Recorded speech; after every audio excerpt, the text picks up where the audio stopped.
দোস্ত আজকে বাড়িতে আজকে খাতে যাওয়া হয়েছে না, তাই শরীরটা খুবই খারাপ। মনসা পূজার থেকে আওয়ার পরে সর্দি একটা জ্বর উঠছে। তে একবারে শরীরটা একবারে নির্জরি বানালিছে। গেছি না, কালকে আবার বিআই ফোন করছিল। বিআই টাউনে নিয়ে মানে কাজে নিয়ে যাবো। আমি বলছি শুধু শরীরটা যদি মানে ভালো হয় তাহলে তারপরে যাবো, তবু কইছিলাম আমি যাবো বেরিয়া, কিন্তু আর যাওয়া হইলো না। আজকা যাওয়ার কথা, কিন্তু যাওয়া হইলো না। আমার শরীরটা এতই খারাপ, ভালো লাগতেছে না। কুদুরা গেলে ঘুমতে উঠছি, তো ওইটা দিয়ে এবার বাইক নিয়ে আবার মোবাইল টোবাইল টিপতেছে, তাই আমি আর গেছি না।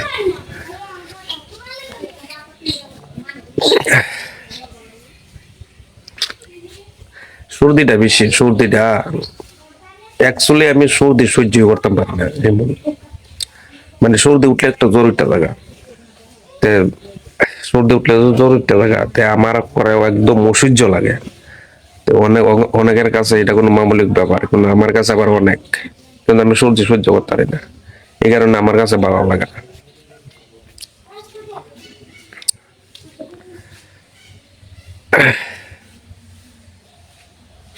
তারপর দেখি আজকে তোমাদের আশীর্বাদ তো শরীরটা যদি ভালো থাকে, তাহলে অবশ্যই কালকে আবার কাজে যাবো। আর শরীরটা যদি মানে যদি খারাপ থাকে, তাহলে আর কেন যাবো? শরীর খারাপ হলে তো আর টানো যায়, কাজ করানো অসম্ভব। একদম রৌদ্র যেগুলো রৌদ্র উঠে, এটা তো আপনারা দেখবে কি রৌদ্র উঠে। তাই রৌদ্রের মধ্যে কাজ করতে তো আরো বেশি মানে খারাপ লাগে। যেমন মাথাও তাই মানে পেটে পেটে লাগে এমন লাগে। তা দেখা যাক, যদি পানিতে কালকা যাবো কাজু, নাহলে আবার বাইর থাকতে হবে, এটা কোনো উপায় নেই। তা বাইর থাকলে তো অনেকটা প্রবলেম হয়ে যায়।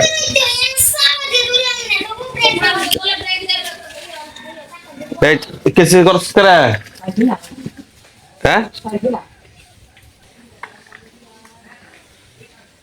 বাইকনা সল সল কিতা লয়ে জানি কিছু কথা আছে, মানে মাথা উঠা গরম হয়ে জায়গা।